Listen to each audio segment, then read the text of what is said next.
to Beyond the Ring, a podcast that covers all things in the stock show industry from the informative to the insane, starring Ryan Rash.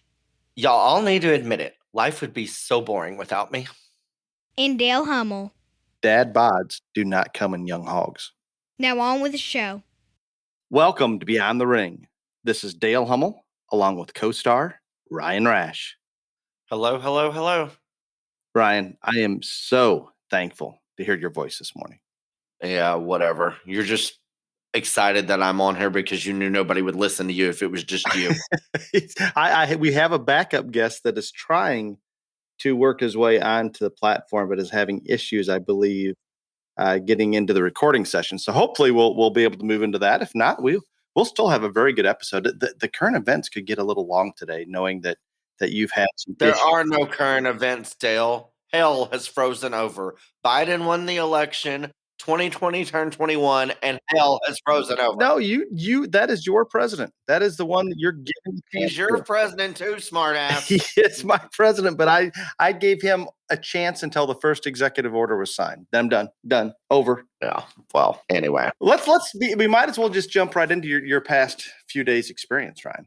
I went to Jackson, won a cow show, and we couldn't get out. And it took us from my front door to Jackson, Mississippi is about a 5-hour and 36-minute trip, maybe 6. I flew to Jackson. It took us almost 13 hours to get from Jackson to the airport to pick up my car yesterday. That's how bad the roads were. And like all you Yankees, I get it. Y'all think it's funny, all this other stuff. And I understand y'all can call us wimps or pussies or whatever you want to. Here's the simple facts. We don't have things like salt trucks and snow plows and all this other shit down here in the South that make it possible for us not to be pussies.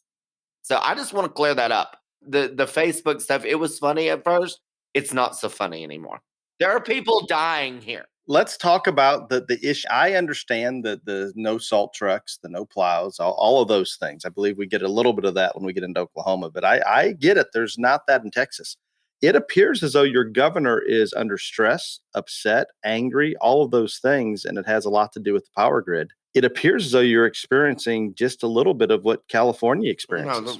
The reason that we're having problems with the power grid is because Texas wants to still have the ability to become an independent nation at times. And so therefore we do not share our power resources with the rest of the United States. We contract them out. And when times like this, we can't borrow power from other people across the United States.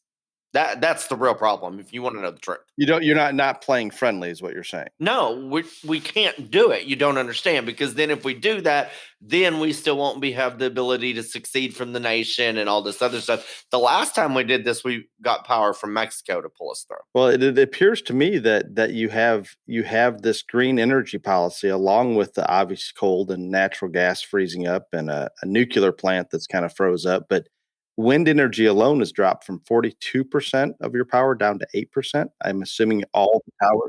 Well, that's because the windmills are frozen. Yes, and that is. And we really don't believe in that stuff, but people get paid a lot of money to put windmills up in West Texas, so they do it. I'm just being real honest. None of us actually believe in any of that. Oh, I get it, and I'm right in the middle of windmill country, and I can tell you what I'd like to do with them. And what's frustrating to me is the energy company locally here where this power is going from ours, it's costing them 5-6-fold more than what it would take from fossil fuel. And then they pass that extra expense on to us. And the simple fact, like what you're in right now, the windmill power and a lot of the solar power can only be used direct as it's being generated. We don't have an effective, efficient manner to store that to be used later. So when those windmills are not turning in the state of Texas, when they're froze, the only backup is to have natural gas type power plants sitting there that can generate energy just in case the windmills don't generate. It's just not practical. It's not feasible. And until we have green energy that is sustainable from a standpoint that it can stand on its own in a free market system, and we have more efficient manners, these monster battery warehouses, whatever we are going to need, this is a joke. And I'm tired of subsidizing with my taxes. I'm out. And I mean, I have power in my house right now, but when I'm telling you I have power, there's not enough power to, I mean, like it's 52 degrees in my house, but that's a lot warmer than a whole lot of people in Texas. So I'm not going to bitch. You have power, but you don't have. How do you just have partial power? Do I look like an electrical engineer? that is what I'm getting at. You either have power or you don't. There is no in between. There's some brownouts, like if your lights start to dim a little bit, maybe. I'm just telling you the facts now. I'm telling you the gay is confused. No, I'm not. You want me to take a picture of my thermostat? I'll show you how cold it is in here. Well, you turn it up. That's how you get it warmer. You turn it up. It's on 85, dude. Well, turn it to 90. Maybe it'll work better then. I love the fact that you think you know everything. But anyway, moving on. No, you either have power or you don't. Sometimes we have gray outs where we have a little bit of less power. But if that's the case, we don't want anything turned on because it ruins everything. Whatever, Dale. But hopefully that's not what you're experiencing. Whatever, Dale. Okay, well, we have Ryan in such a pleasant mood this morning. I have looked into this windmill, solar, all these things, and it's interesting to me. And I don't know if we've talked about this before. To try to find sustainable energy, nuclear power plants, and again, I don't think we need to contaminate the country, but most of our nuclear power plants are 30 plus years old. I don't think we've built but a couple in the past 30 years, and I think the last one might have been in Texas actually.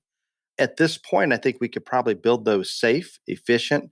I think they can solve a lot of our problems. It's interesting to me that the Paris Climate Accord and the Paris Climate Treaty, whatever you want to call it, all those nations that are involved in that seem to be leaning very heavily on nuclear power, and nobody seems to want to talk about that. I guess if it can be done in a controlled environment, which I would sure hope we can do that by now, that to me is maybe as green of a power and maybe a solution if we want to try to distance ourselves over time from some of our fossil fuels.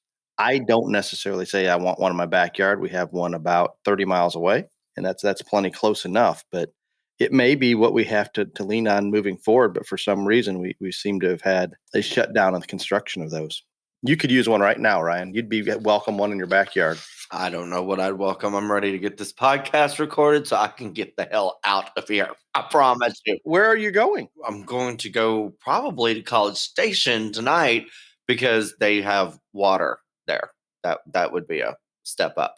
As a Texan, Ryan, I'm curious, and I'm sure maybe we'll hear more the next couple of days. Are we just calling this an act of God and Mother Nature's who we're upset with? Are we upset with those in charge of the energy grid, your governor? Where's the blame going? Well, Bette Midler has declared that it's an act of God because of Ted Cruz and our other senator fighting in the Senate over election fraud. She announced that yesterday. That's good to hear. That is good. Which I don't understand why we're the only ones making the news. Oklahoma has just as many problems as we do. Granted, they're a little better prepared, but there's a lot of bad stuff going on in Oklahoma, and like they don't even exist, it seems like. No, it's clearly focused on Texas. They even had cattle producers coming up and talking about how the calves are in the cold, and I'm thinking, I'm sure they are, but that happens every day in the northern part of the U.S. Or just maybe different cattle that are a little more adapted to these things. But yeah, Texas is definitely in the spotlight, no question whatsoever. And again, it's just as bad, if not worse, than Oklahoma, and they're having just as many troubles. So like, and I don't think Oklahoma wants this negative press or attention, but I know lots of people up there that are fighting the same stuff that we are, and they need just as much help as anybody else. I also like to tell you, Bette Midler thinks this is an act of God, and your sister AOC says that this is what happens when you don't pursue a new Green Deal. I did hear that. And I also heard your President Joe says we had no vaccines until he took office of the presidency. Oh, and I don't know how you went from this to Rona, but anyway, I'm just going to go with you. But Camel Toe is now telling people that there was absolutely no plan on vaccines or anything COVID related whatsoever at all. No, and the fact there was over, I think, 1.4 million vaccines given prior to Joe taking office, but the vaccine didn't exist. The distribution method nothing existed. It was just they came in and they fixed it all. I hope Trump took all that stuff with him or burned it before he left, so they would be left with that. That'd be funny. But I don't believe that's the case. But I'm just saying. I think Joe has lost every shred of cognitive awareness he may have been saving for that rainy day. And this is the person that is in the office that used to be what we consider the leader of the free world. This is a problem. This is a very, very big problem. This may rise to the level of China issues. Uh-huh. Did you watch his town hall? Because I did not get to. I did not watch it, but I saw the few clips that were played, and it was about a softball. How is the White House? Is it comfortable? It was ridiculous. And maybe I only heard those parts, but it was sad. Very, very sad. Nothing about Cuomo, nothing about his staff member that was abusing a reporter that ended up resigning. And even though Joe said he is going to have zero tolerance for anybody being mean, it's just a bunch of crap. I don't know how else to explain it. Well, lovely. Maybe I don't know if this was in the town. It wasn't in the town hall. This is just some stuff coming out of his administration. Talking about Border Patrol agents during Joe's administration, we have to change the wording from undocumented non-citizen to undocumented individual. And we cannot use the term illegal alien. Cannot do that. Well, I don't know why they all want to come through to Texas right now, because clearly nothing's going right here. No, I suspect that the Southern Texans are jumping into Mexico at the moment. So I'm just saying, clearly. They're heading south. Well, this globalist approach is really, really wearing on me. And I'm not willing to accept the erosion of U.S. citizenship and the propaganda that this administration is putting out there. That I believe he said, let's allow 25,000, or I don't even know what the number is, of people that can claim political asylum. He's basically said the wall's not up. Come on across. We're going to give you a vaccination. We're going to give you health care. We're going to give you things that people, citizens of the United States, tax-paying citizens, do not have access to. Complete bullshit. Something. This is the one you said you're giving a chance to. Yeah, I did. Okay. I gave him a chance. We covered that 2 weeks ago. He's out of chances. I gave him a chance. I was more than what a lot of people gave Trump. I tried. He failed. I'm done. How do you and the other propaganda is coming out that he's talking about restricting state border crossings on non-essential people. Good luck, Sleepy Joe. Can you imagine trying to enforce that one? Dude, look, I'm going to sum this up for you. So the first couple weeks, he learned how to sign his name. Now we're in the middle of all this stuff going on. Impeachment's over. So his wife has now decided that during arts and crafts time, she's going to teach him shapes and colors. That's why she put all the cardboard colored hearts out on the lawn for Valentine's Day. Those were just hideous. That's about all he's got. I mean, I don't know what to tell you. I am going to state again that whoever are his handlers, they need to fix him quickly. There's no way. It can't happen. Well, then just take over, do something, because and maybe that's I have not heard much rumbling about Kamala taking over soon. I don't know where that's at, but it's still on somebody's agenda. Mm-hmm. Probably hers. Well, terrible thing happened too. We lost Rush Limbaugh, and that's awful. And for any of you gay people out here saying that I shouldn't be sad about Rush Limbaugh, y'all can bite my ass. Okay, I'm conservative. I think that he did wonders for the Republican Party. And whether you like what he said or not, he was a voice for millions and millions and millions of Americans.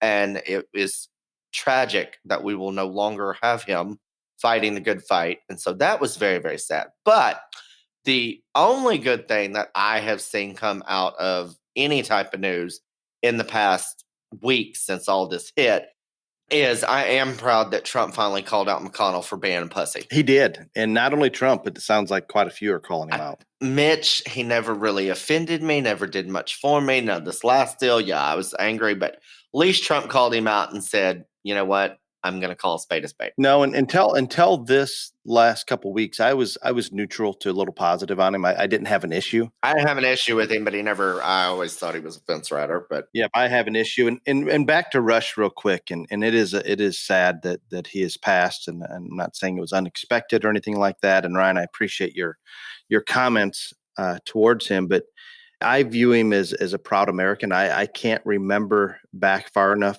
that I didn't hear him on the radio and pushing his strong conviction to conservatism. In my mind, he was there. His sole purpose was to make America better. Strong constitutionalists that believe that would allow us to stay on that path. This will create a void in the conservative voice. There's no question that void is there. I hope it's able to be filled at some level. But it concerns me because he created so many followers that in turn became strong Trump supporters, strong supporters of policy that puts America first, that makes America better.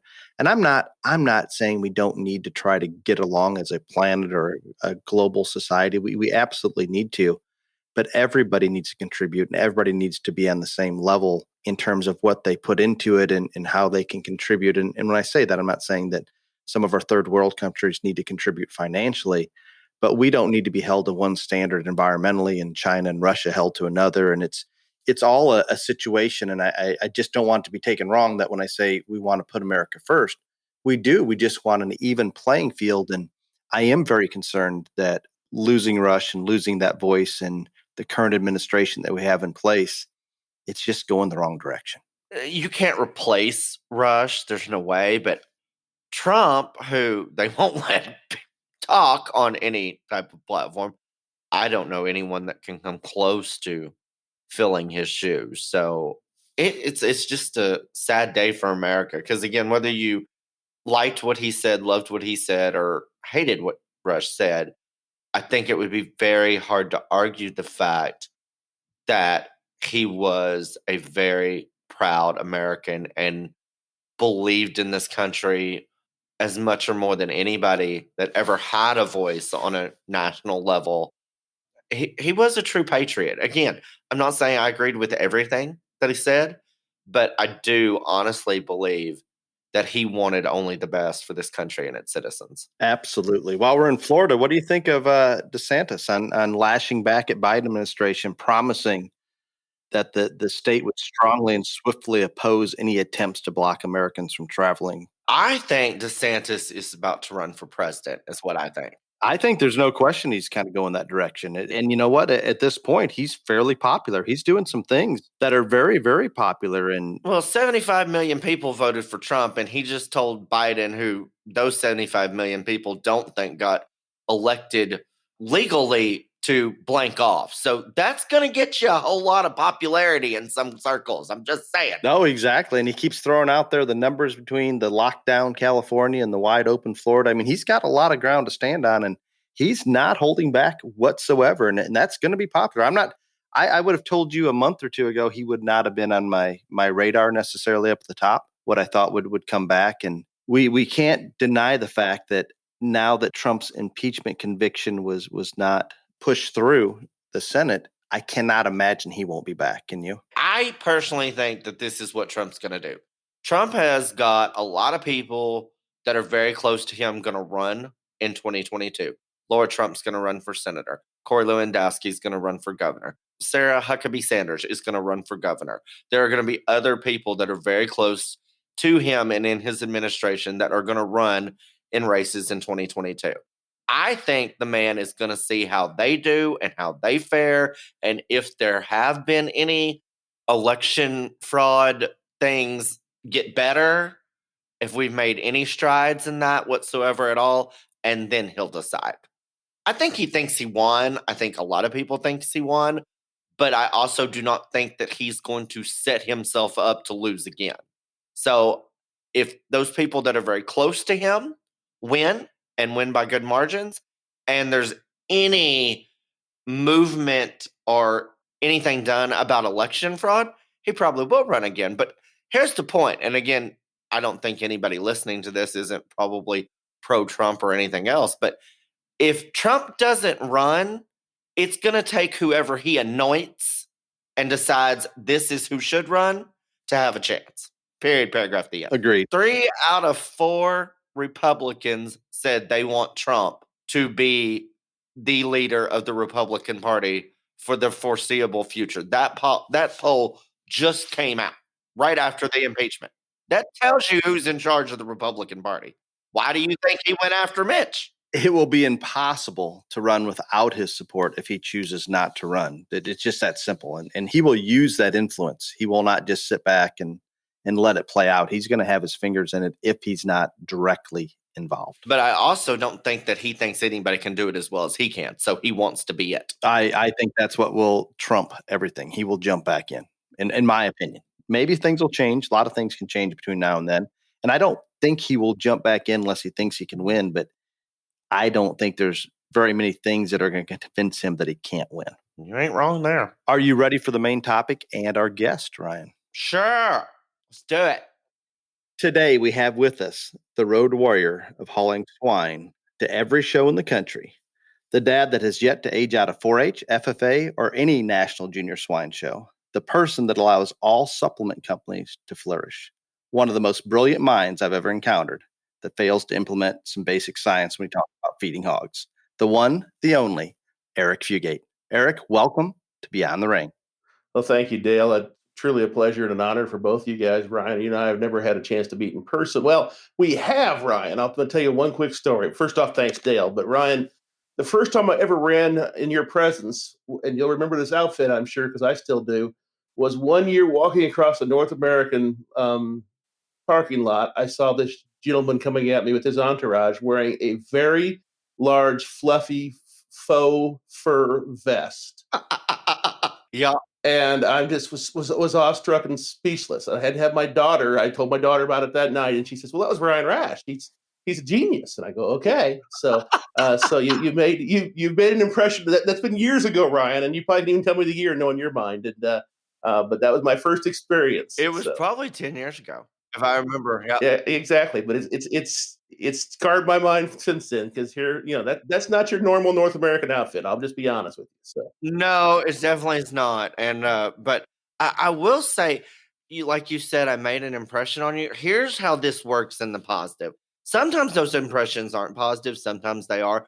But a bartender never forgets you. So every time when you repeat going places, like, "Hey, you, come back in." Yeah. So it's like I'm like Norm at Cheers at every bar I go to. So it's great. Well, back to the matter at hand here, Dale. Guilty as charged in all things. The introduction, we're like the Terminator. We're the junior show exhibitors that never die. We are in the throes of our last campaign. I call it the Last Crusade. My single daughter, Maddie, is in her final year of junior showing, and we're trying to decide how that's going to go this year, and then beyond for more disposable income and time for my wife and I. As of right now, we are trying to gather for the Last Crusade, I guess. So yeah.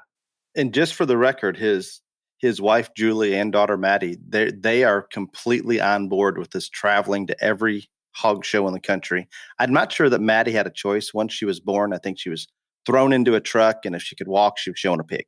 So she may not have had a choice, but she sure jumped on full board since this all progressed and started. I'm ventured to guess that Eric, Maddie has competed in as many of the National Junior Swine Association events as any single individual. Yeah, I think our family, and I'm not saying we're very smart, there is no family on the planet who has showed at more team purebred at NJSA shows than we have. We have showed at I believe Maddie figured out one time, she showed at every NJSA or team purebred sanctioned event, every regional and national show at least once. I think now that we went back to the Western Regional there this last fall, I think probably at least 2 or 3 times to each of them now. So we're probably not quite as active as we were 4 or 5 years ago when she was junior high and high school. College and, kind of becoming an adult kind of trumps all that. Plus, she was actively judging as well at Iowa State and Lakeland. But we still probably, I always say us and the Landry family in Louisiana probably drive more miles and show up more shows than any other sane person or insane person in America. So, yeah. On a more serious note, on an introduction, Eric and I went to college together at the University of Illinois. I'm sorry for you. Eric spent some time at Texas Tech on a graduate degree, some time at Purdue University, was owner of Midwest Scanning Service when ultrasounding of back fat and loin eyes first took off in the swine industry. And I had the privilege of working for him, and he would give me a machine that I'd never seen before and say, "Here, go scan a show," or go. And it was a learning experience, but very, very educational. I think in all fairness to Eric, he's probably seen as much through the swine show ring and the swine industry from an animal health standpoint, maybe as well-rounded as we could bring in. And for those of you that are not familiar with the swine industry, I think this will still be very informative and entertaining today. So we're gonna discuss just random topics relating to anything swine. And before I do that, though, I would like to give Mr. Fugate a quick litmus test to make sure we're on the same political wavelength. We missed him in the current events, so we're going to pull that in just a little bit. I want to bring this up that he has never done this for any other guest in the world. Not one time. But we have not had a guest for a while, so we want to make sure that we're not going down a bad path. Right, my motto is I got a big ass. He can chew all day long. He won't get anywhere, so we're fine. So. I was going to say, Dale, why are you just being an asshole? No. I just don't understand. Bring it, baby. Bring it. I think he's going to do well on this. Are you familiar with the McCluskey family in St. Louis that maybe protected their home? I was familiar with it, and then you've beat them to death like a ridden mule. So yes, I have. Thank you. So let it go, Elsa. Do you believe they had the right to stand in their front yard with their guns to protect their home? Now, I firmly believe, yes, in your yard, you can stand and do what you want. So I will side with you on that one. Now, what the intent of the mob rules was, I'm not exactly sure at that point in time. I don't think anybody knows for sure. But I don't think if you're in your yard and you have weaponry that you're entitled to have in your yard, that you can say boo about that from my perspective. And if they were to approach the home onto their property, do you have any problem with them shooting them in the kneecap? Not the kneecap, no. A good flesh wound would be all right. So yeah. All right. I want to reiterate one more time. I did not say these people should go to jail, be arrested, or anything like that. I did not say what they did was illegal. I said what they did was not exactly copacetic. To stand there and wave guns at people and threaten them as they're walking down the middle of the street. That's all I said. No, they busted a front gate down. And they did not bust their front gate down. They did. You are so wrong. So wrong. The gated community in general, sir, on their way to the mayor's house. White privilege. Now, there might have been a way they could have stood on their porch and... No, they should have shot a few of them, and that would have turned the whole thing around. And I'm fine with that, a warning shot at least. But like I said, I've heard you guys talk ad nauseum about them, and I'm somewhere in the middle on both of them. So okay, let's right. Just you're very quick, and we're running a little long. That's okay. Yeah. Oh god. Thoughts on China leadership? Oh shit.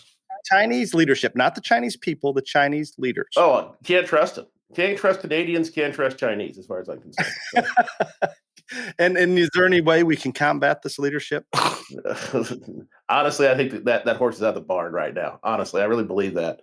You know, we probably could have a while back, but we've given them way too much leeway so far and bearing the fruits of it right now, obviously. So, and they are listening, so be careful. There you go. So, yeah, I'm in my basement, so yeah. So, last of the questions: how did COVID come to be? You have a science background. You understand? I firmly believe something went wrong in China. There's no doubt in my mind. Now, whether that was a orchestrated deal or not, I don't know. You and I have talked about it, Dale. There's a lot of people in China, and the little collateral damage to upset the world economy might not be totally out of their realm of thinking, I suppose, from that standpoint. But there's no doubt that this had some type of unnatural origins from my perspective. Perfect answer. Ryan, are you good to allow him to move into the main topic? I didn't disagree with that ever, Dale. No, I didn't say you did. So I don't understand anyway, just move on and let's talk about pigs. let's talk about some hogs. I think we can do that. Sure. I'm gonna jump right into one thing here, and Eric and I discussed this ever so briefly. We are in the middle of pig buying season in this part of the country, and Eric, give us some of your views. We're just trying to show ours down here and not being real successful at it right now. and I'm crossing my fingers, and we'll get into that a little bit here. So you're right. Up here in the Midwest, we are in the middle of pig buying season now. I think a few years ago, I'm an old man, a lot of years ago, we wouldn't even begin to start. But in this day and age, in 2021, we are in the middle of it, and I guess there's a lot of people out there that, by Valentine's Day 2021 have already almost finished their pig buying for the year, which is amazing when you think about it. We used to look at Easter And then I guess we started looking at St. Patrick's Day, and now we're looking at Valentine's Day as the deal, which basically all that is biologically we've made hogs that grow slow enough where we have to keep buying them older. And we also have a race to get out first. And part of that is social media driven, where pigs get online sales start earlier and earlier. And so now, you can't have them early enough. I think eventually we're going to start having to buy them in utero because we're getting that close to where we're at. The show season has expanded the Midwest too, with all the different. We alluded to the NJSA and Team Purebred shows. I mean, those shows start wanting November and December hogs for that World Pork Expo the last few years, and so we've expanded the show season, so we start earlier because of that as well. But I'm amazed, as cold as it is and as debilitating as it is up here right now, people that are buying hogs and trying to haul hogs home in poppers and sub-zero weather and barns that are poorly insulated with some drafts and stuff, and it's just going to be a challenging time for a few weeks here probably. And what are some of the advantages of these older hogs being shown? When the bone thing got to be the bone thing, where we had to have more and more and more bone, the easiest way to get more bone is to make them old. The easiest way to get all this shag that we talk about now in the pig thing is to get them old. Old or sick, one of the two is how I profess on it.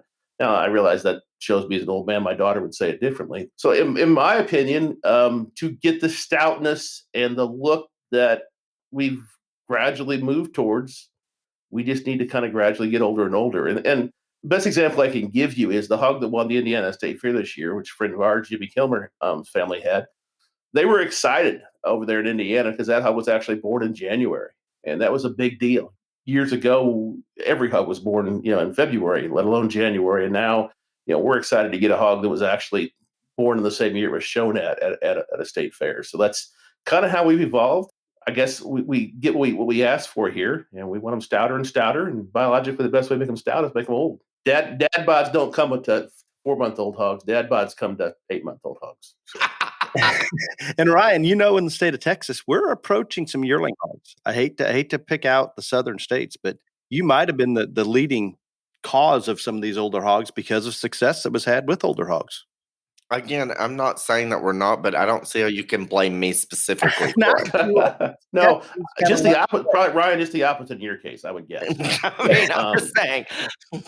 But I think Dale, you hit on it too. The Southwest is really driving this whole trend in market, and has for several years now, because they've been so far. There's so many more opportunities down there to show hogs. Oklahoma and Texas being the two big ones, but it's expanded out from there. So I think what's happened to a certain degree is the Texas mentality of, well, if we're not ready to show this week, there's still another show next week or a major in 2 weeks.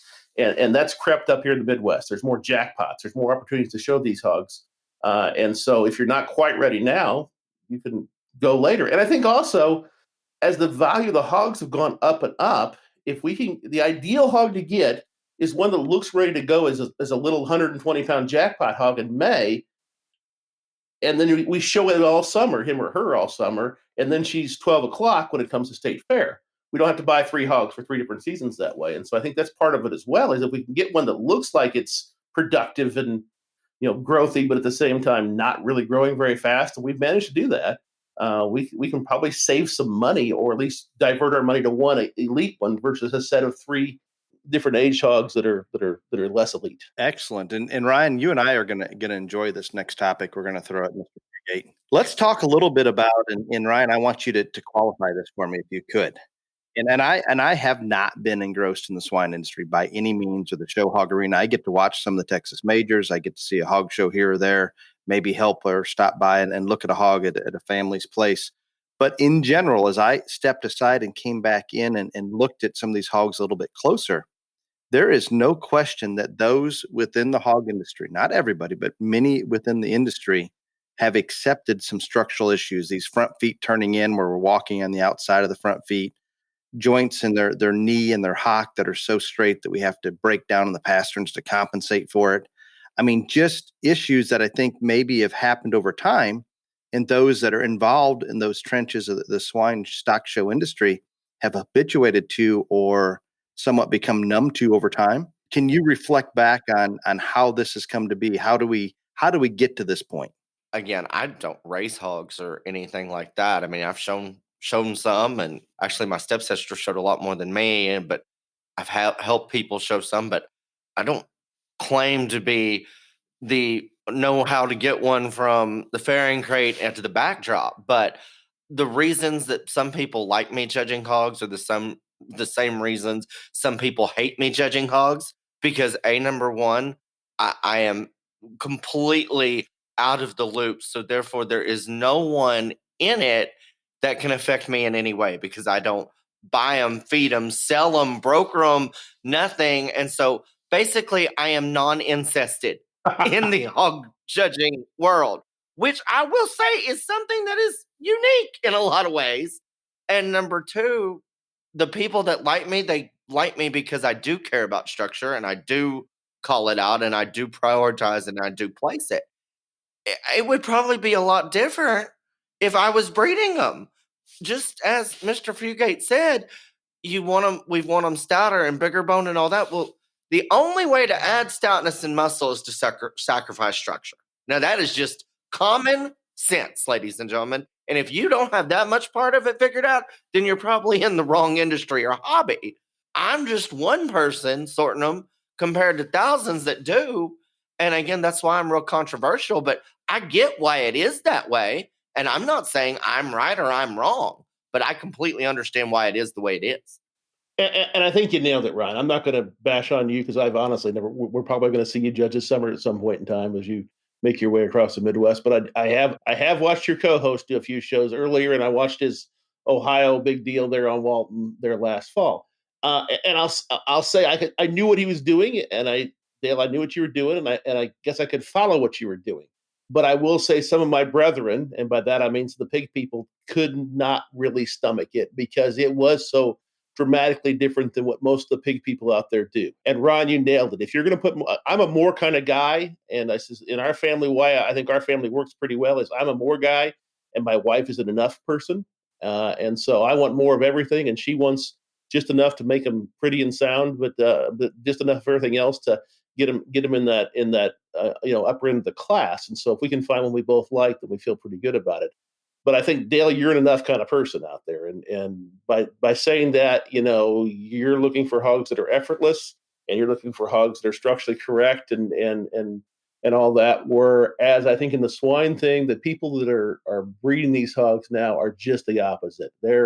We're trying to put so much onto them that at some point in time, something's going to give, and we just become jaded to it. And all of a sudden, front ends are a little bit more cockeyed than they should be. They're a little more bow-legged. We're fixing more feet probably than we ever have in the swine industry now because we're not breeding them right anymore, and we're tolerating it. And the other thing that frustrates me, and once again, I'm not a huge structure person as like you two are, or my wife is for that matter, is everybody reads soundness so differently, and all of a sudden somebody's calling a hog sound at a pig show, a major pig show or a regional or whatever. They're calling them sound, and I'm looking at them going, okay, I'm not a big soundness guy, but I don't quite see what they're saying here. To me, that hog is unacceptable, but to somebody else, it's acceptable. And outside itself to some is one that can drive and pound and get out and go because it grabs a lot of ground. Whereas in my case, it's outside itself and always will be. So there's varying perceptions on soundness more than anything else, and varying levels of acceptance. But I think as the industry in general, if you're embroiled in the industry, you're going to accept a lot more than somebody who is a little bit of an outsider who may try to take other species and bring them over to the swine side in terms of traits and abilities. No, I think you hit it on the head right there. I mean, I think that, just like I said, if I was embroiled in the industry, I would probably have a little different perspective. I get a little offended when people say, oh, I'm just a breeding guilt judge because they don't have to have as much muscle or stuff like that, whatever. I've never used a light muscled hog to win anything of any substance whatsoever at all.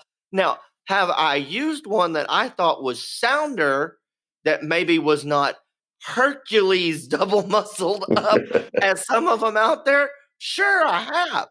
I think where people get on me is just like you said, and especially in the show pig industry, there are so many different levels of what people consider sound or will accept as soundness. And I just call it all out and say it, whether in my standpoint. I also will say, this one is down on his pasture, but he's the best one in the class and needs to win. But I don't think they like the fact that even on those ones that win or do well under me, that I will still say, I don't like this one here.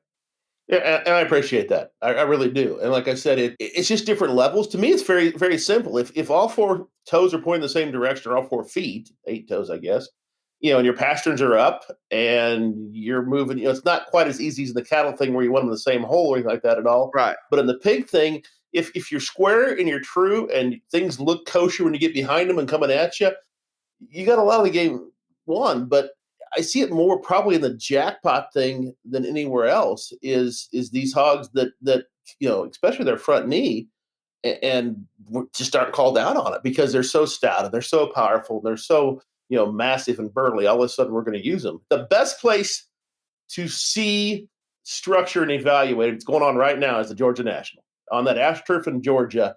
We can't hide anything. I buy pigs differently to go to that show down there than anywhere else because without any shavings, there's nothing to hide. And you got to make sure your pasterns are right, your feet are right. And we start at the base of those things and go up versus anywhere else. So to me, I don't like that surface because the pigs really don't behave on it, but it's a great place to really assess different people's perception of soundness. That's interesting, and I think we do need, not just in hogs, but we really do need to adjust maybe a little bit for each of the surfaces in the show rings, and that's a great point. Eric and Ryan, do you think maybe, and we're talking about this skeletal build and how they move effortless and things like that, do you think it's simply a matter that it's easier to select for power and it's easier for judges and breeders to see that, or do you think it's just they're accepting structural issues more? Where are we at on that? I think it's a combination because I don't care what species in, the easiest thing to do is to add muscle, whether it is genetically or with supplement. There's way more ways to add muscle and power to an animal than there is to fix one structurally, whether it's supplements or genetics or anything like that. But as he was saying earlier, it's simple for him on the structure. If they're up on their pasterns and their feet point the right way and they're not completely outside of himself, then he thinks that's sound. I don't think there's anything wrong with that synopsis there in a hog show. Where I come at this is there's not very many of them. No, there's not. You're right. At a very given show that fit that criteria right there. And go ahead, Ryan. I mean, I'm just saying, as I judge as many pig shows, jackpot shows as probably anybody right now, and that's my thing. That criteria, which I can completely get on board with what he said right there. I would say if you were at a show and 40% of the hogs fit that, you're at a really good hog show. Where the pig thing is so different probably than other species is the flunk out rate. And we're really masochists because we play with hamsters more than anything else anymore and have had most of our success in the last few years on the national hamster level. A hamster is just, my wife calls it a breed waiting to break your heart because, one day you go out there and you're perfect and you're looking good and you're sound and everything's great. The next day you go out and you're bow-legged or you're blowing hawk or whatever. The growth rate, the growth pattern on pigs is so much different than other species. And they change so fast. Yep. And we're able to manipulate them faster that one day we're sounding correct and the next day we are completely incorrect. And I, being kind of a soft-hearted individual who thinks I can fix the world, thinks I can take those Island of Misfit toy pigs and make them back into great ones, and I can't. And the biggest thing I've had to learn in this pig thing is you got to have a cold heart, and you cut them early and you cut them fast because you can't get that structure back once you lose it. There's no way of seeing it coming in a lot of pigs. So if you've got a problem early, you don't buy them, and if you got a problem late, they go away. And that's just unfortunate way the pig world works anymore. So, but it changes faster. I think that's part of what you're seeing, Ryan, is, little Susie's jackpot pig that we bought when she was 3 months old. By 6 months old, all of a sudden we're bow-legged and we've got nothing else to take, so we're going to take her and show her. Yeah, and I think that is why in Texas, at least, I think most people would be surprised, not just the people that are trying to win the big shows and being competitive at the top end of breeds and classes, but just like people trying to make the sale. I think a lot of people would be surprised of the number of hogs are purchased so you can cull it down to those few that make it, just like through what you said, because you can manipulate them faster. They do things differently, all this other stuff. And the structure can go from dead on one day to we are totally screwed the next day.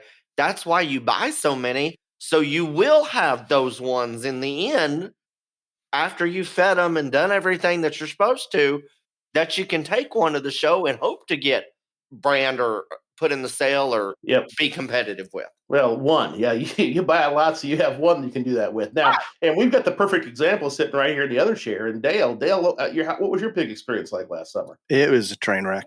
But you bought them.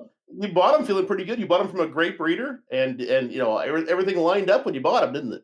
I certainly wouldn't want to blame it on genetics, but I can attest that right now, and you would always think, and it's different. And Ryan and I think Eric both see it very clearly. If we go out and buy a pretty darn good calf that's not real questionable, maybe anywhere, that calf's probably going to be good as a baby, and he's going to be good as a market animal. Whether it's a lamb or a goat, a really good one young, as long as we're not saying, well, he can be great if he does this or that, but is already there, rarely are going to change a great deal.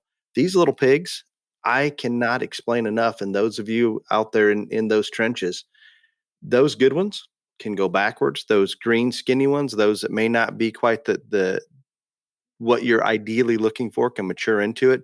They're going to change more than any single animal. And I think the feed bucket, and because beta agonists or ractopamine is allowed, we can do more with a pig on a management standpoint than we can maybe some of the other species. And it's intriguing. It's an art. And we're gonna talk about the supplements here in just a little bit, because I know Eric is the supplement guy to go to. I guess in my mind, and Ryan alluded to it a little bit earlier, trends are going to change, come in and out. I can remember when Dan Hogue pushed the smallest framed, deepest bodied. I mean, those hogs' bellies or sheath was literally dragging the ground. Long ago, we started to move away from that, and we got into the hardest bodied, flattest sided, tightest flanked, bare, nothing on them, like starved. Walking carcasses. Yeah, starved out skeletons. And then we kind of came back around, and I think we went not quite to where we were in the Dan Hogue push era, but we got them blown apart where just about every one of them's outside of their shoulder, turned in their front feet. Maybe can get across the ring, but it's not very pretty if you watch them coming at you. Mm-hmm. Maybe a little tight in the hip, a lot of things going on. And I think we're progressing back just a little bit to make them a little cooler fronted, maybe a little taller shouldered, maybe a little sounder. There seems to be a division out there, and there always is. But if I look across species, in my opinion, there's one thing that as trends continue to change, maybe we'll evolve into, if more people could evaluate it correctly. And I'm not trying to be negative. Maybe if more would put more breeders and those purchasing livestock would put more value in skeletal integrity. The one thing that Ryan talked about that we can't change in one generation, we can put muscle on or off an animal. We can do that fairly quickly, genetically, feed bucket, supplements, whatever direction you want to go. But skeletal build is something that in my mind, let's keep that more of a constant and continue to keep pressure on it. And then we can go whatever direction we want with the rest of it. But it hasn't happened yet. And not just the swine industry. I'm playing a little bit in the Angus breed, and we definitely have some issues in the cattle with hind legs. And it's difficult to make perfect animals. And I by no means can do it. And I'm not trying to be negative towards breeders, because they're doing an amazing job. We have better stock now than we ever have. So we're going in the right direction, but it's intriguing to me where the swine industry has gone. It's probably changed and moved, and the generational turnover, the litter size, all of those things allow the swine industry to go through more trends. Well, yes and no. And you mentioned two things that I was going to add earlier on. Number one, another reason why we probably want them older right now is because of this propensity to get some structural issues. We're starting to grow them slower and on less protein than we ever have. And so the best way of keeping a hog true, I have had a hard time learning this, but I'm learning that, is to put them on a pretty low protein early and don't feed them a whole lot early. And, then have them screaming later on when it's time to go. They go that way. Maybe a sow feed is the new feed. It is. I agree. The show feed companies don't want to hear that, but there's a lot of guys who feed a lot of show feed almost to the bitter end, if not to the bitter end. So, and we push the protein on these hogs. It doesn't matter whether it's hogs or cattle. I don't know the lambs and goats probably not as big of an issue, but there was a bigger correlation to that. And Eric said it so well. And I can promise you, Eric wanted a big old hip and muscle as much as anybody in these hogs and would sacrifice some soundness. And he would push those supplements and Paline, whatever. But there's no question when we push all those things, I can remember long ago, Eric, before the invent or before Paline was on the market, I was helping my nephew show some pigs, and you'd help locate a few. And I believe you'd send them over from Indiana. And because we didn't have Paline, we didn't have some other things, and muscle was so popular and rawness was so popular. And we really, at that point, soundness wasn't necessarily an issue. You talked about a feed ration that I had came up with that basically turned them into freaks. Yeah. And at the same time, it would cripple them. Yep. But at that time, it was okay. Okay. And the second thing I was going to talk about was your generation interval. That's the other part about this age thing, too, that we really don't talk about too much is, not only are the barrels growing slower, the gilts are, too, which means they're reproductively not near fast enough to turn around. Like we used to say that you really wanted to have a litter of pigs on the ground when that gilt hit a year old, or I guess you'd be a sow then. That's not possible anymore. I mean, we can't biologically do that anymore. And so I think it's got to the point where the big guys probably have an advantage because they've got 2 seasons, Southwest and Midwest. So they're basically waiting till those sows or those gilts are over a year old, sometimes 18 months old before they breed them for their first litter.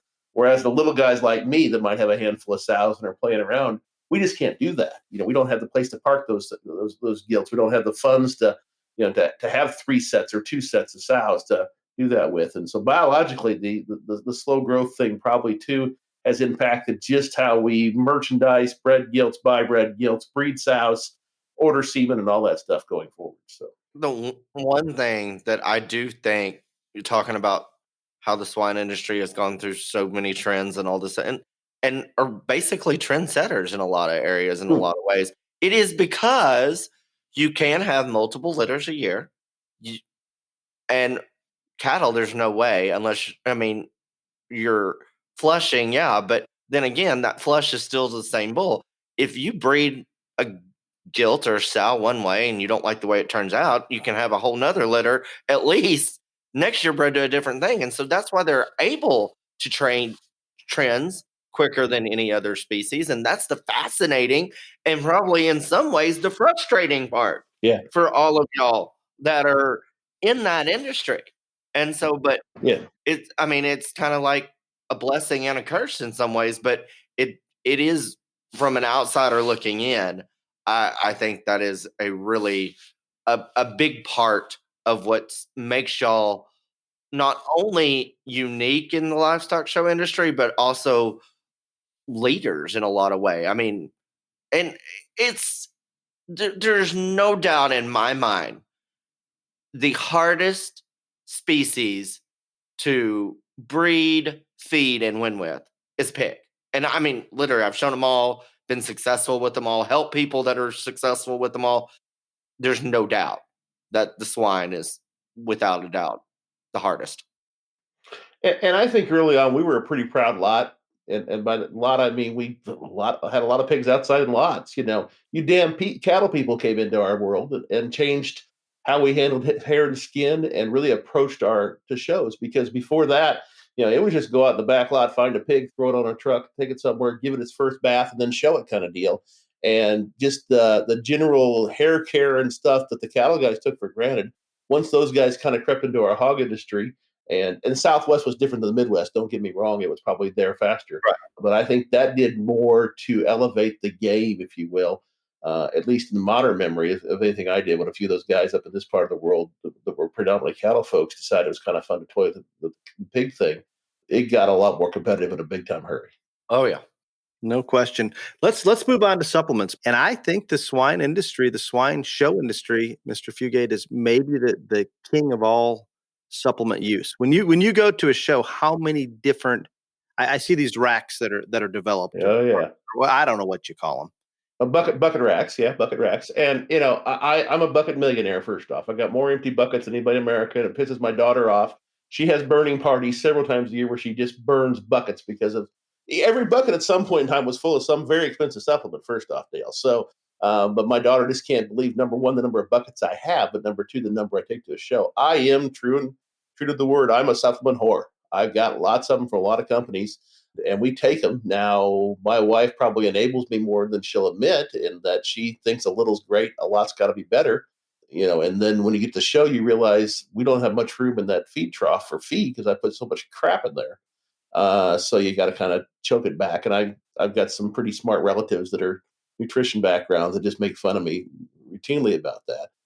So the obvious answer is, well, Fugue, if you buy them sounder, you don't need to use all your soundness stuff. Well, that's true, but every little bit, I think, gets us 1% closer to our goal. And so if I can find 4 or 5 things that'll give me a 1% advantage, all of a sudden I've got a 5%, and that'll get me into the top end of a class at a national show. Whether that be feet and legs, whether that be hydration and electrolytes that you guys talk about a lot on here, or we alluded to ractopamine and what's the best way of getting that at what time into the system as well.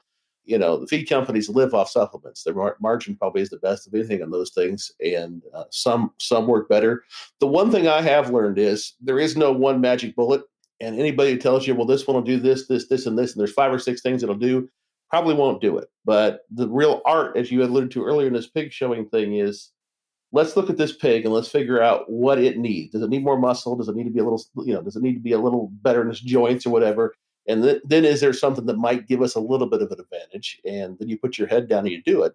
It's a little like the mafia. Once you get sucked into it, you just can't get out. Once you're in, you're in. Exactly. So we're 4 or 5 months into this process, and we've got a month to go to the show. I said, well, shit, I'm already broke. I can't get any more broke. Well, let's just go for it. And so, we just put our head down and keep going. And I'm serious. I'm not sure what we're going to do with our disposable income once my kid finally shows at her last show sometime this summer, and we walk away, because there's my retirement fund's sitting out in my barn in buckets right now, so to speak. Travel, vacations. Is there any chance that you're spending more on supplements for a pig than maybe you spent for the pig? In my case, yeah, because we don't spend much on pigs. That's the one thing that you talked about, the miles we drove, the shows we show at. I mean, except for one time, I believe in junior college, when Maddie was judging pretty seriously for a semester, and we didn't have pigs. There has been a pig in my barn, and I'm not talking about a sow or a show pig that's on feed for a certain show, from the time she was 6 years old until today. Except for that one semester, 3 or 4 months when it was shut down. There's been pigs in the barn. Unless you got Amazon money here, you can't afford to do that year round if you're going out and buying expensive pigs. So we try to do it as a value.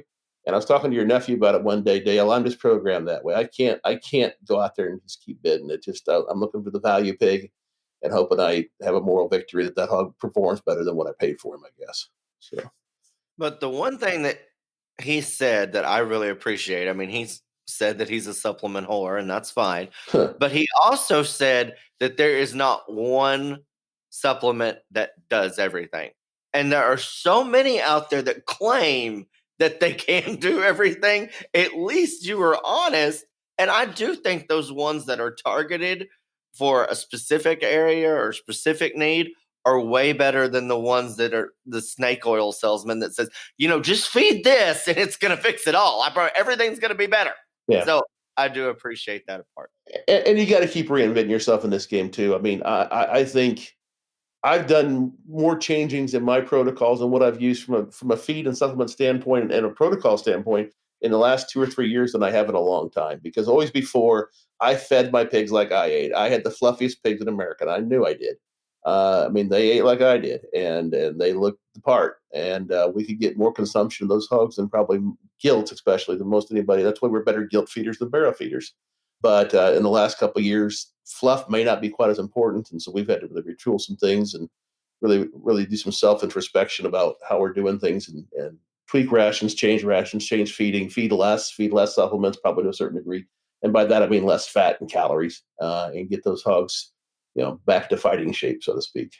And I have to tune in and just Ryan, I appreciate and Eric both. The more they claim they do, probably the less they do. And I'm not trying to pick on supplement companies. There's supplements out there that serve their purpose, and it's an art. And you look at some of these hogs that are on supplements and what they've done with them, it's pretty amazing. But if we boil it down, and Eric referred to some of his relatives that have nutrition degrees very high up in experience, and he would be the least educated in his for sure. And he has a graduate school master's degree, but but still considered one of the less educated in his family. So he understands, he catches a lot of shit from a lot of people. The bottom line is, if we're feeding more than 20% supplement in that diet, it is almost impossible to keep the calcium phosphorus ratio correct unless all those supplements have taken that into consideration and tried to balance that proportionately, which there is no chance in hell they have. Zero. You're exactly right. I used to do a presentation from a health standpoint of, things to do when you eat a pig home and stuff. And my quote, and I think Ernie Barnes at the MPPC used this a lot after I said it, but these nutrition companies spend millions developing really high performance diets, especially in the show world. We're paying, my commercial friends laugh at what just a ton of feed costs, let alone supplements. They spend millions developing that feed to maximize performance. The first thing I do when I get at home is I go out there and dump a pound of fat and a pound of gut bomb or a pound of beef pulp or whatever in there, and change that whole balance around, and do it quickly because it makes me feel better. I don't know if it does anything with the pig, but it makes me feel better. And so, we've got to think about that as well. Is there's a certain balance, there's a certain need that these pigs have. Anything over that need, they're just going to excrete out one way or the other, and you're not going to get anything for it. It's just wasted money for you, but it makes you feel good. So. I love your mature outlook on that, and I think you've grown into this, that it's all about making you feel better, making that feeder feel better because we're doing something. Yeah, and that's just being honest. And you've gone through it as much as anybody, and that's interesting. And I cannot emphasize any harder than what Eric is saying there. These rations have been developed, and most of the show rations are pretty well balanced rations. I mean, we're good. I don't necessarily think you need to feed one brand to feed another. They're all pretty darn good, and we can adjust energy up or down and make some changes with that. But that's interesting. Ryan, are we ready? We since Eric passed the litmus test, borderline on not shooting him in the knees, but we could allow him in on the question and answer a little bit. Oh, please. All I want to be from now on, guys, is your investigative reporter in the field. So kind of like the redneck TMZ, if you will, out there. I don't think Dale will like that because I try to tell them what the people tell me, and he would not. He doesn't like to hear those things. Oh, I like fact checking. Kind of like your power problem. You either have power or you don't. We don't have this is not fact checking, Dale. Dale, the fact that most people think that I'm right and you're wrong, and the only reason they tune in is the same reason I do this is because they like for me to yell at you. That is why they listen. You don't. Oh, that's a good reason. That is a good reason to listen. But I think Ryan, I tune in pure and simple because I like to see Dale squirm, and you make Dale squirm and sweat more than anybody I know of. So it's been a perverse pleasure of mine for a long time. This to himself. This was his idea. It is. Yeah. Well, it is entertainment value. Question and answer time, guys. And Eric, you've got to tune in here. I'm gonna pull. I'm ready. A bit. There's a couple I think that fit Eric very well, and I'm gonna actually come out with one here. I want Eric to answer first because we kind of already hit on this. Justice submitted this question. Topic of discussion: cost in livestock in general. Can a $500 hog beat a $10,000 one, or a $1,500 steer beat a $20,000 one? You hear that you'll never win if you don't spend the money, but some folks believe that $10,000 hog, goat, sheep, cow can get beat by a $500 animal. What are your thoughts? Eric, it's all you to start with. We'll tune in. In the pig thing, most definitely. And like I said, we're right in the throes of this. So I've seen pigs, sell for over 10,000 and higher here in this part of the world right now in the last few weeks.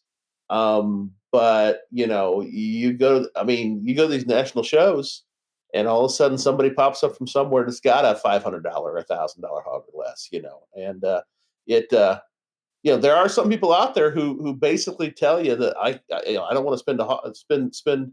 I'm not going to buy a hog if it's not at least $1,000 hog because that's an indicator of quality. My response is get out there and look at them. Look at the skinny litter mates as you talked about earlier. The skinny litter mates probably will end up being just as good as the one that's ready today, but be a value in terms of cost. So yes, most definitely in the pig thing, especially because of the quick turnaround time and the way they change. A value budget. And I've always said, if I have a budget of $2,500 for purchasing pigs, not feeding them, that's a whole different story. Purchasing it, I'd rather have five $500 pigs than one $2,500 one because I'm not good enough to go find that one hog that's guaranteed to get me over the top. Where if I have 5, my chances are 5 times greater that I got a shot that way if I buy the right 5. So for sure in the pig thing. Now cattle thing's a little different, but the pig thing for sure. I think he's dead on the pig thing, and I'll let Dale answer on the sheep and goat of it all because he thinks he's the so-claimed expert in those areas. But in the cattle deal, I think it is not as prevalent as in maybe the other industries. I don't know. I do think that it is possible. I know it's possible. For instance, Callie Ellis had reserve grand champion steer at the Star of Texas Austin Livestock Show with a $5,000 steer. And I mean, that was only like 5 or 6 years ago. So, I mean, I know it can happen. I've won breeds at major shows with cattle that were way less expensive than other ones that we beat. I've also won grand overall at steer shows and heifer shows with $50,000 animals. I'm just being real honest here. Yeah. And so it can happen. It does happen. It's not as prevalent in the other industries, but also, and I will be the first to tell you this, I think that I am in a little different situation than most people because a lot of people will say, hey, we have this one. We want you or your feeders to have it because we know everything that goes in with it when you're on it and take care of it. And so a lot of times I'll get one cheaper than a lot of people will because they want it in the right hands. So that part is in it for me when I was doing it. Not saying that's in it for everybody in this deal, but I can only reflect on my experiences. But I also know of other people that have taken animals that weren't what we consider very high or pretty high in the cattle deal and one here and there. I don't think it's as prevalent in other species, though. I'm going to be honest. No, I think it's simple, and Eric stated it well. There's no question because of what we talked about earlier and how hogs mature and develop. It's going to happen way more in the hog arena than the sheep, the goats, the cattle. I think we can lump the sheep, goats, and cattle into a similar category that more times than not, if you have more money to spend on them, you are probably putting yourself in a better position to succeed. I'm not saying. I think that's every species. Yeah. Yeah, no, I'll put the pigs in there too as well. I agree with that too. So I guess it's not that it's all about how much you're going to spend on them. Obviously, we want to encourage and work with those animals and get that youth experience as positive as we can. But there's no denying injustice, and I think those that are buying higher quality or presumably higher quality animals to start with that cost more in the sheep, the goat, and the cattle arena, more times than not are going to get along probably a little bit better because they do have that disposable income to spend. It doesn't mean that you can't get up there with a reasonable budget and those things aren't going to happen. But I think there's also no question that it happens in the swine ring. I'm not saying every day, but fairly often. I can point to as many high dollar hogs that I've been associated with that maybe never made it to the show ring, and as many reasonably priced hogs, and Eric could be the best example of it because he just refuses to spend very much money on them, that can go out and have success. So because it's more difficult to predict a hog's maturity, and maybe because management does influence it more, that's the arena that I think you're going to have the most success with some of the animals that were lesser valued as babies or when they were sold. And conversely, Dale, you got to be ready. I alluded to earlier. You got to be prepared that if you spend $5,000 or better on a pig, that pig probably's got a pretty good shot of not seeing a hog show. I mean, it's just the law of numbers in this game, you know. So that's the other part about it too is the mindset's got to be you got to be a cold-blooded assassin in this pig thing because you know, just because you spend a lot of money doesn't mean it's going to be any more apt to get there than one that you spend a little bit of money on. So. Excellent. Next question. Al submits this one. First off, let me say I thoroughly enjoy your podcast. I have a question that you two might be able to answer. We'll include 3 with Eric in here. Our county fair is very competitive. My daughter does very well and is a very competitive kid. This year, the fair board is hoping to have one judge sort all the livestock: beef, sheep, goats, and pigs. My daughter shows all of them and works hard at it. She has had 5 sale spots last year. The question is, if you're judging this, will you use the same kid to win all species if the kid has the best animals? Or does a judge tend to lean another direction if they win one species, we're not maybe going to allow them to win the other?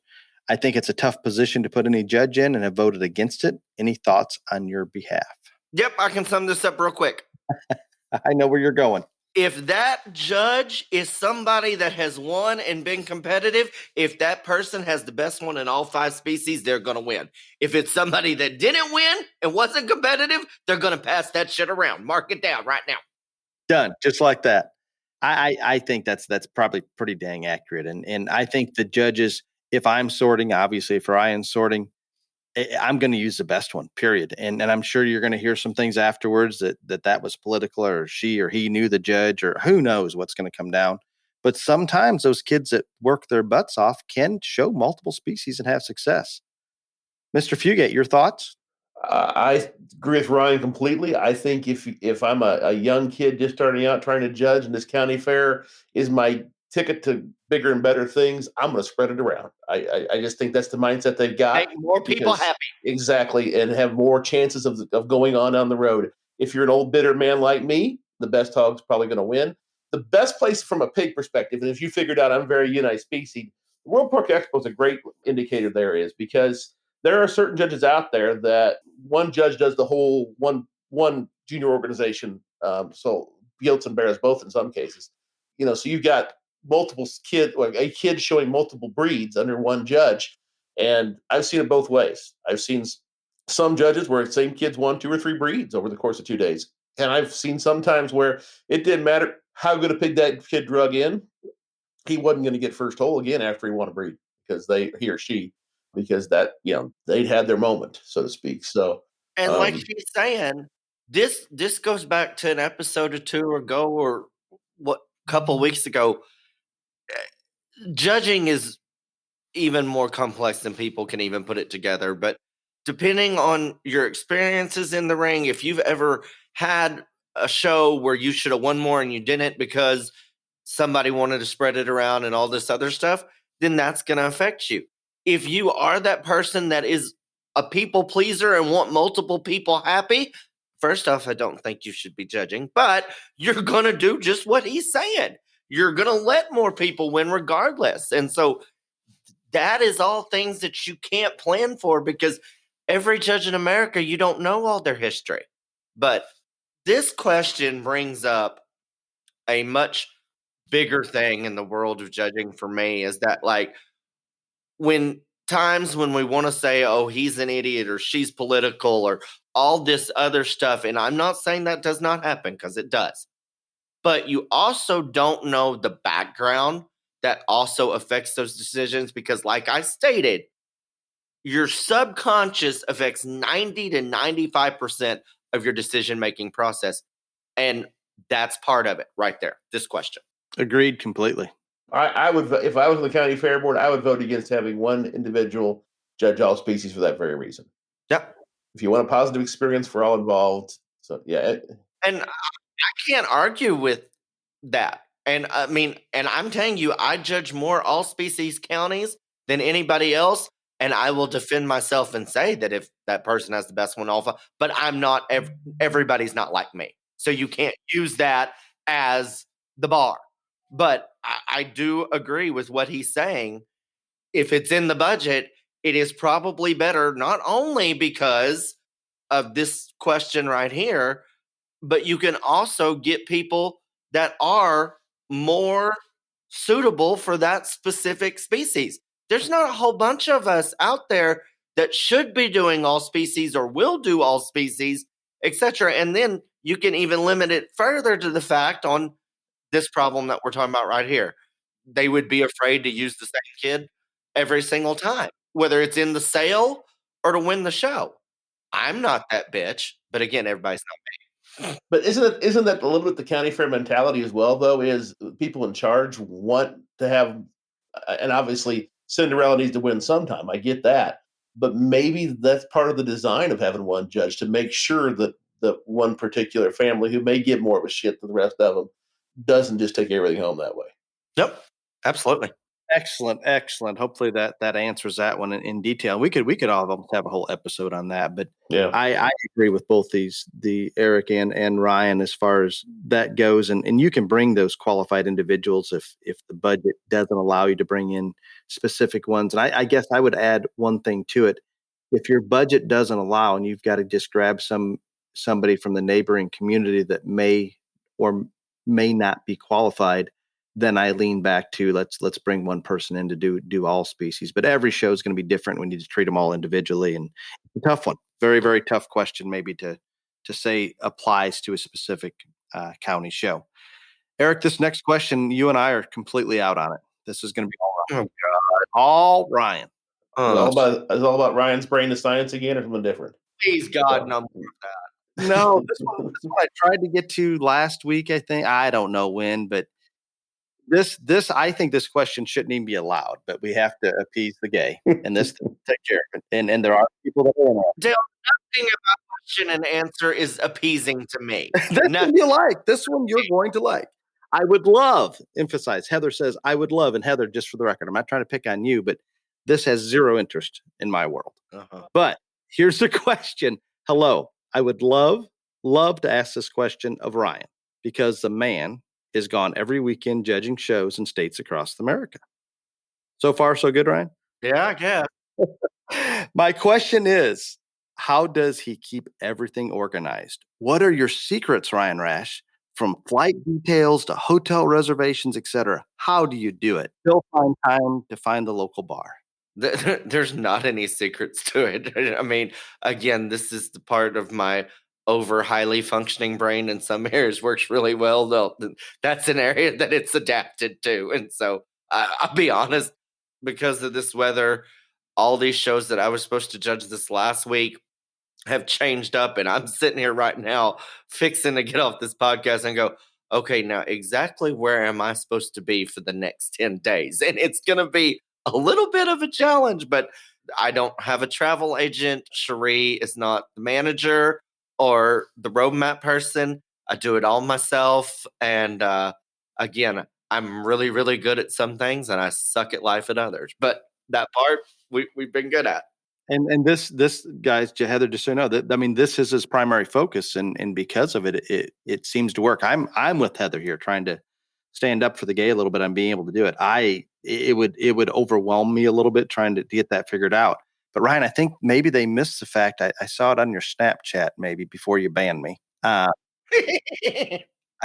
saw like 5 suitcases, and Callie had one. They also don't realize that you take so much crap with you. I don't know that you really need to plan, because you've got overkill every time. 3 outfits. There's no doubt that I am the world's worst overpacker in the history of the world. But also, if I can't tell you the number of times that if I wouldn't have overpacked, like something like this when we were stranded in Jackson for more days and whatever, I've been called, like, because everybody knows where I am pretty much social media, like, hey, our judge canceled out. Is there any way you could come over here and do this here? I have another outfit. So, yeah, I mean, I'm not going to say it evens out, but I have yet to come into a situation where I did not have an outfit for whatever event I needed to be at. And what would happen if you had to wear the same clothes twice? Or that would not happen. It just isn't going to happen. And a week period, you're not going to duplicate that set of clothes, even if they've been cool. I mean, no, I wear things more than once still. It's not like I wear a shirt and then burn it in the trash. No, but like I mean, I do try to space it out, because I mean, again, Dale, not everybody's taking pictures and Snapchats and you put them on social media every time. All right, they do with me. So I try to, rotate. I've got to bring Eric in on this one just briefly to give you a little perspective, Ryan, of where he and I are. Eric, where was our favorite shopping hole in college days? Oh, 5 Points Bargains in West Lafayette, Indiana. And tell us just a little bit about that place. 5 Points was wonderful. It was before outlet malls.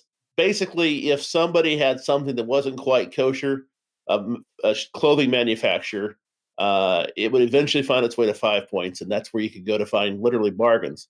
Kind of like a Goodwill, but for new clothes. and well, hold on, Ryan. you had to be real careful. Dale and I would go there to buy polo a lot because they would. This is before outlet malls, so they would dump all the factory second, if you will, polos in there. Right. You had to look for rips, but more importantly, you had to look to make sure one sleeve wasn't longer than the other sleeve. No. And Dale got to the point when he's at Joliet, he'd go over there and he'd load up, and then he'd go back and sell them to his little minions in college up there. That he was coaching as well, and so they were well dressed, but like I say, a little bit off kilter sometimes. So yeah. So and Ryan, I don't think you would have enjoyed the shopping experience, but I name it. Now I do want to say one thing here. Now it's not the exact same shopping experience, but I have gone to vintage stores and bought clothing. Now it's a little different, but it's still used clothes. But and just in case Eric didn't catch it, Ryan, what would be the shirt you judge in? Can you just give me an idea of an average cost? You're not going to want to know these things. I do want to. Because it's. I'm not gonna say it. Just go to robertgraham.com and you can find out for yourself, because I don't want to hear you go crazy on the podcast, and neither does the rest of the people. And it wouldn't approach the cost of that purse or whatever Cherie bought for herself that she pretended to give to you. And no, my shirts aren't as much as the Louis Vuitton purse. No, they're not that much, but they're expensive. Got it. Just checking. If the vintage store had an outhouse, that would be 5 points bargains. Is basically there you go. So yeah, there you go. So yeah, love that place, but you had to work to find anything there. That's for sure. So well, I love it, guys. I think we're pushed on time here, but this is probably one of my favorite episodes, Eric. I greatly appreciate you jumping on kind of last minute, and he was the first person that came to mind that doesn't really worry about a topic and can just talk about it when Ryan was in panic mode and positive he would not be able to make it this morning. So I think it worked out absolutely wonderful. And he took the litmus test and pretty much passed it. And I don't know that we've ever brought have we allowed guests in question and answer before, Ryan? I don't remember. No. I think Rogers might let Rogers answer some a while back. So remember, Redneck TMZ, that's what my correspondent, that's what I want to be. So well, guys, thank you very, very much. Until next week, be safe. Thanks, guys. Y'all come back now, you hear?